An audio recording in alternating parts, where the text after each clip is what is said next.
So finally, it's the moment you've been waiting for. Yes, a brand new patch with full-blown patch notes, changes to the AI game director difficulty, and guess what?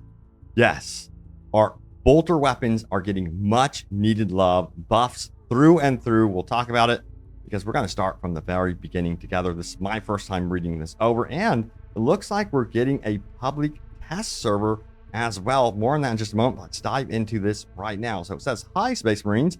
As we discussed late last week, we've been monitoring your feedback since last Thursday's patch 4, and I've decided to address your most pressing concerns with a new balancing update coming this Thursday.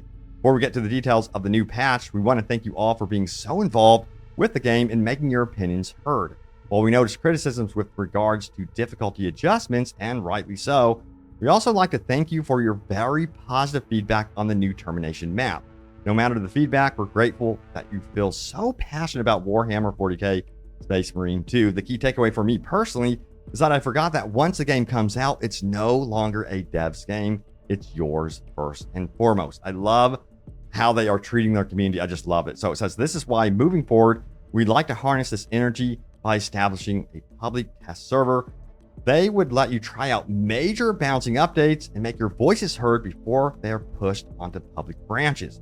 We're hoping to make these available around early 2025, so stay tuned to our channels for more info." And this came from Dmitry Gangarenko, the game director, of course, of Space Marine 2. So again, like just the way they're speaking to the community, you gotta love it. And I'm so curious about how the public test servers will be received in early 2025. But you're probably wondering about the immediate changes that are going to be happening in this brand new patch. Let's get into it right now. So it says this: "Gameplay and balancing tweaks in operations mode, AI director and enemy spawns." Here's the dev comments.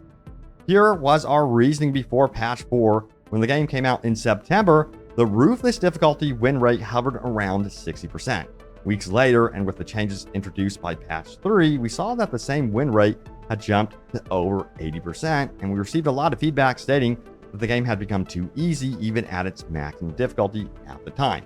Now with patch 4, our aim was to tweak enemy spawns to increase the overall number of enemies rather than reverting to buffing their health. Unfortunately, this had an impact on the easier difficulty levels as well. For example, the win rate on easiest difficulty dropped slightly after patch 4 from 95% to 93%. Now this may not look like a lot, but numbers aren't everything. Your feedback made it clear that the game had become more intense and stressful on lower difficulties, and this was never our intention.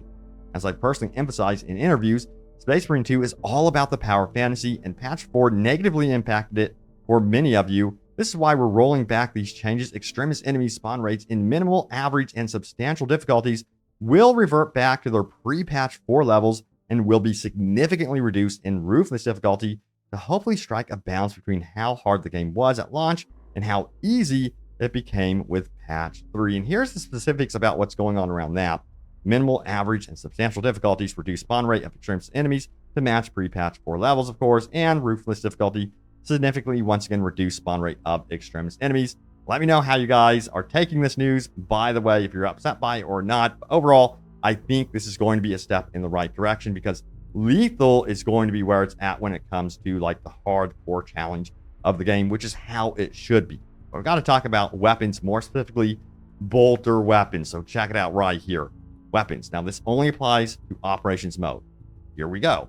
We've been wanting to address the bolter family for a while, as they've been underperforming across all difficulty levels. This has been a frequent piece of feedback from many of you, and the data confirmed improvements were needed across the board. The percent damage increase is based on which classes have access to which kind of weapon and how the bolters compete with other options available. So check it out.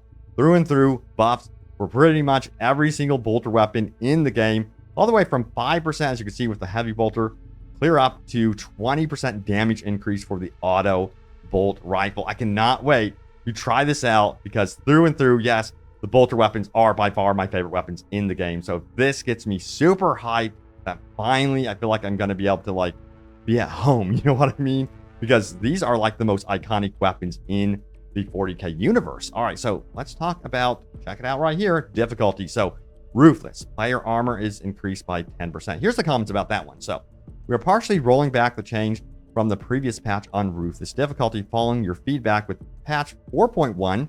We're hoping to find the right compromise between how easy ruthless difficulty felt after patch 3 and how it felt after last week's patch 4. Now, the reason why it was reduced last week was that we noticed a very substantial bump in win rates on Ruthless after patch 3, as Minora's enemies would no longer remove the entire armor bar with their attacks. Ranged AI damage was nerfed across the board, and the ability to regenerate armor by parrying normal Minora's attacks was added. Additional note, despite the last patch notes listing a decrease in armor in substantial difficulty, this change was mistakenly left out of our last update, hence why you won't see it being reverted as part of this week's patch. So the more you know.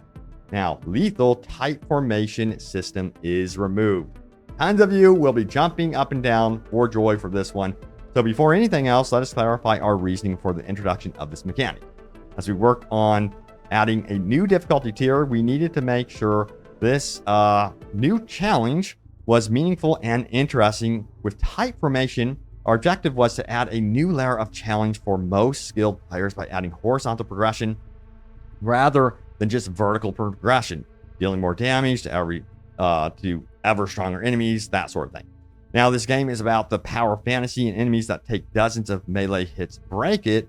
Thus, the challenge needed to come from other sources. The system was also designed as a first step towards the introduction of gameplay modifiers down the line, both negative and positive, something World War Z players will be familiar with, but your feedback showed that the proximity requirements felt too restricted.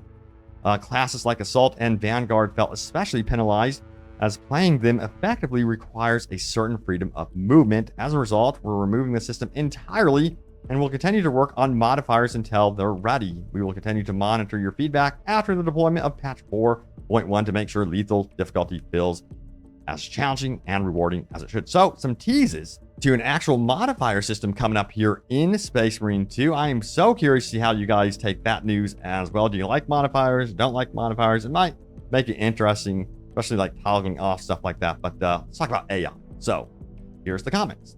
A recurrent piece of feedback we've seen is that the AI allies can feel useless at times. We already improved allies' behavior in patch 3, and we hope the additional buff will help solo players complete their operation. So bots deal 30% more damage to bosses. Great change there. Fighting zoanthropes is often reported as a source of frustration. Alongside the changes, the AI director were taking away some of their shields' effectiveness to alleviate some of that frustration. Thank God. So it's a zoanthrope shield swap. Cooldown with another paired zoanthrope is increased by 10%, and general fixes and text. So let's talk about that. So fix a bug that caused roll distance to be shorter than before. So yeah, I heard people talking about this, and I guess, yeah, that's actually a thing that was going on. So this is probably the most impactful and annoying consequence of patch 4. While iframes, were the same, the distance difference made it much less effective versus range attacks.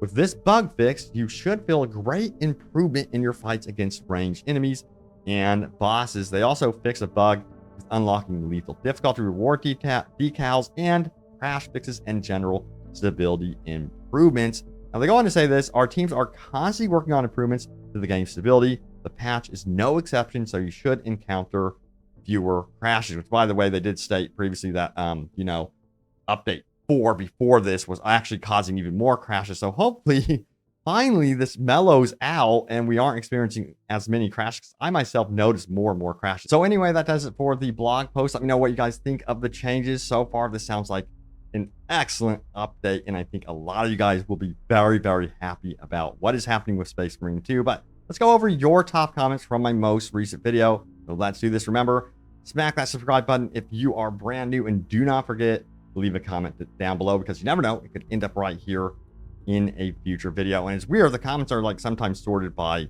least known comment to all the way up to the top comment. So yeah, you might have a chance to be seen. So here we go.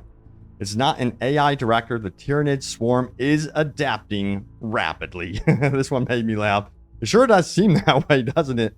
And then we also have, I just want them to fix getting stun locked. I frequently get hit once by Majora's only, or another to join in and ping pong me as I'm in a stagger animation, or a swarm of Minoras shred my health while I can't move. Was not expecting this to get as much needed attention as it has. So clearly, this is also another issue that the dev team probably needs to look into, is that getting stun locked seems to happen far too often, perhaps even at higher difficulties. And it would be nice to have a little bit more freedom of movement, even if you're getting like swarmed and like knocked around. All right, so we have this right here. Why does nobody mention they tripled the amount of poison on the map? It's a sea of green poison out there. Yeah, I noticed that as well. And then we have a single crack grenade knocks the zoanthrope out of the sky when that crack grenade doesn't decide to do a 180 to latch onto the random gaunt that's about to leap onto you to suicide bomb you into oblivion because what's targeting. So it sounds like you guys also want them to kind of look into the targeting system when it comes to throwing that crack grenade specifically, because it's so important to hit the specific enemy that you're going after, of course. So I think they need to maybe fine-tune that down the road, you know. But again, like, it seems like they are really laser focused on making their audience happy. So I would not be surprised if they actually got to this down the road. It might take some time. Now we have this. The update shows what happens when you only listen to hardcore players who max their characters 3 days after launch. Yeah. And then we have, I feel like a minuscule piece of my soul die every time a single bolt round doesn't cause the gaunts to die instantly. I hear you. So it sounds like things are going to be changing here, at least for the bolt weapons going forward. Then we have enemies being damage sponges is also still one of the largest issues in the game, and one that is especially detrimental to the already struggling bolters. Having to mag dump into a basic Majora's enemy doesn't make the game any more challenging. It just makes it tedious. So yeah, we'll see again, like, how I'm kind of curious to see how all these comments and complaints hold up after update 4.1. If you guys still feel like the health pool for the enemies is just too high on some of these like Majora's type enemies as well. I think that might still be the case in issues. So we'll see if they make adjustments to like lowering the enemy health and then like increasing the amount of enemies on screen. But only time will tell. And then we have this one right here. Trying out the sniper class, I noticed just how bad the hitboxes are in Space Marine 2. Lots of things that have hitboxes are that bigger than the visuals for them. Railings, trees, leaves, being able to completely stop a lost fusel shot. Yeah, I've noticed this as well. It's a problem. Again, something that you guys upvoted big time. So the visibility on that one is very clear. So maybe, again, the dev team will run into it, put it down on the priority list and get to it. But it sounds like there's going to be like more updates coming up here, and they're making a list as we go. But thank you all so much for watching. Stay tuned here for more Space Marine 2 updates. Have you guys covered, and I will see you all next time. Take care.